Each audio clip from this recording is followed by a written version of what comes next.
હમ કેમ છો મિત્રો? મજામાં? હવે આજે આપણે વાત કરીએ ફંડામેન્ટલ એનાલિસિસમાં. જેમ ગઈકાલના વિડીયોમાં મેં તમને કીધું કે ફંડામેન્ટલ એનાલિસિસ પણ જરૂરી હોય છે ટેકનિકલ એનાલિસિસ કરવા માટે. તો આજે હું તમને એક એક્ઝામ્પલ સાથે ગણાવીશ કે ફંડામેન્ટલ એનાલિસિસ અને ટેકનિકલ એનાલિસિસ હું કેવી રીતે કરું છું. લોકોની મેથડ ખરેખર અલગ હોઈ શકે છે અને એ લોકોની મેથડ સાચી પણ હોઈ શકે છે. પણ હું તમને એક મારી મેથડ બતાવીશ કે કેવી રીતના હું ફંડામેન્ટલ એનાલિસિસ સાથે ટેકનિકલ એનાલિસિસ કરું છું. હવે સૌથી પહેલા જે ફંડામેન્ટલ એનાલિસિસ જે કરવાનો પોઈન્ટ હોય છે, તો ફંડામેન્ટલ એનાલિસિસમાં હું જનરલી એવું એનાલિસિસ કરતો હોઉં છું અને એવા સ્ટોક લેતો હોઉં છું કે જે સ્ટોક મારી આજુબાજુ ચાલતા હોય છે. જેમ કે હવે હું તમને એક સીધો એક્ઝામ્પલ આપું તો મારી ઘરે વોલ્ટાસના એસી છે. તો વોલ્ટાસના એસીની અંદર હું જોઉં છું કે ઇઝીલી અવેલેબિલિટી છે વોલ્ટાસના એસીની. દરેક વિજય સેલ્સથી લઈને ક્રોમાથી લઈને દરેક સ્ટોર ઉપર વોલ્ટાસના એસી મળતા હોય છે. ઓલમોસ્ટ દર 10માંથી 2 થી 3 ઘરોની અંદર તમને વોલ્ટાસના એસી જોવા મળતા હોય છે. એટલે જે વોલ્ટાસના એસી હોય છે ને, એ વોલ્ટાસના એસીનું ફંડામેન્ટલ એનાલિસિસ મારા દ્રષ્ટિએ યોગ્ય છે.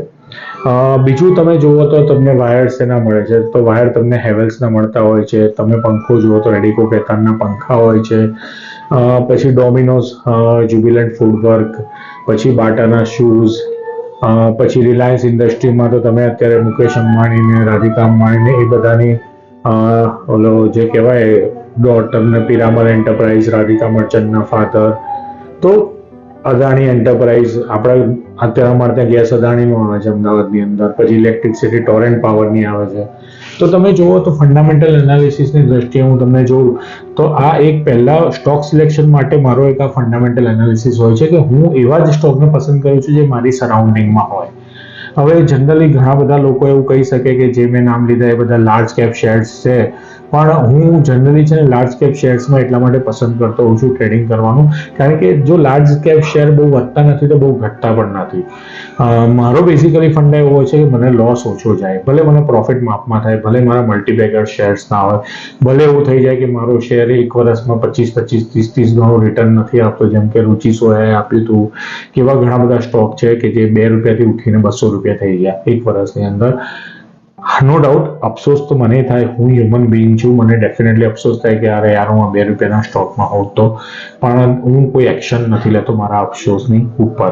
હું અફસોસની ઉપર એક્શન લેવાનું ચાલુ કરું તો પછી એ જુગાર થઈ જાય. આજે જે વિજય કેડિયાનું ઇન્ટરવ્યુ જોયું હતું, one of the great trader, એમને ચોખ્ખું જ કીધું હતું કે જો શેર માર્કેટને તમે બિઝનેસ તરીકે લેશો અને કેસિનો તરીકે નહીં લો તો તમે શેર માર્કેટમાં બહુ જ સારી રીતે આગળ વધશો.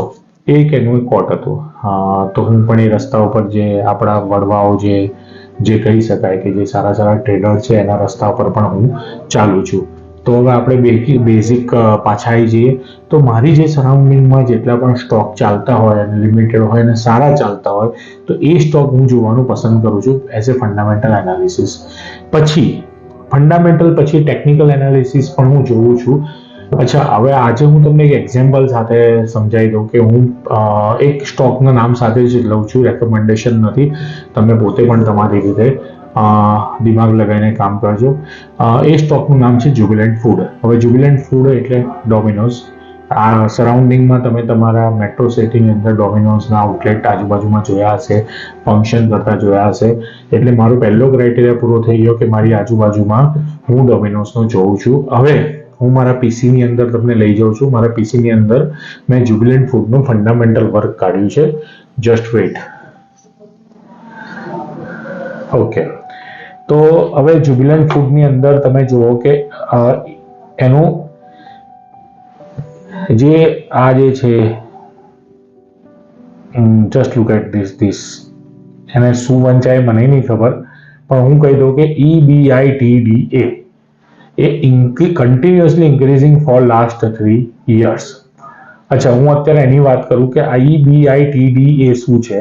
હું પહેલા જ કીધું કે હું કોઈ ફાઇનાન્શિયલ બેકગ્રાઉન્ડથી નથી આવતો, હું બેઝિકલી ડોક્ટર છું.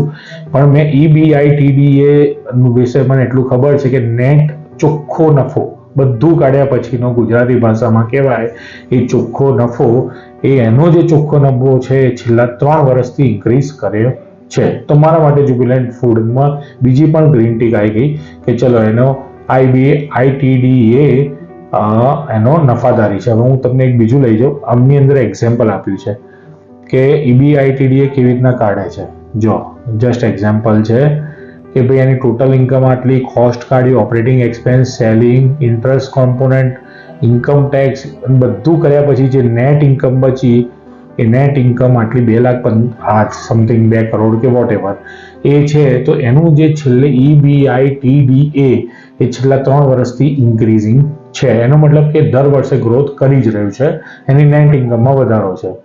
હવે નેક્સ્ટ જોઈએ. પછી હું એના ટેકનિકલ ચાર્ટ ઉપર આવી જાઉં. Just look at that technical chart. હવે ટેકનિકલ હંમેશા છે ને હિસ્ટ્રી પર ફાઉન્ડ થાય કે આગળ એને શું કરેલું છે ને હવે એ શું કરશે. Just look at it. આ 2017 પર હું તમને લઈ જાઉં. થોડુંક ઝૂમ કરું એટલે તમને વધારે ખ્યાલ આવે. ઓકે, જો આ 2017, આ નીચે જો આ 2017 છે, રાઈટ. 2017 એ જો 1, 2 અને 3 વીકલી ટાઈમ ફ્રેમ છે. 1, 2 અને 3 વખત આવીને પછી એને વધ્યો. હવે એ વખતે એનો પ્રાઇસ કેટલો હતો? એનો પ્રાઇસ હતો એ વખત 82 રૂપીસ, બરાબર. 2017 ત્યારથી એને ગ્રો કર્યો અને એને ટોપ બનાવ્યું. આ ટોપ છે એ ટોપ ક્યારે છે? 2021 અને ટોપ બનાવ્યું 800 નું, એટલે ઓલમોસ્ટ 10 ટાઈમ્સ. આ હિસ્ટ્રી એને કહે છે. એટલે 2017 થી 2021 4 વર્ષમાં એ 10 ટાઈમ્સ ગ્રોથ થયો.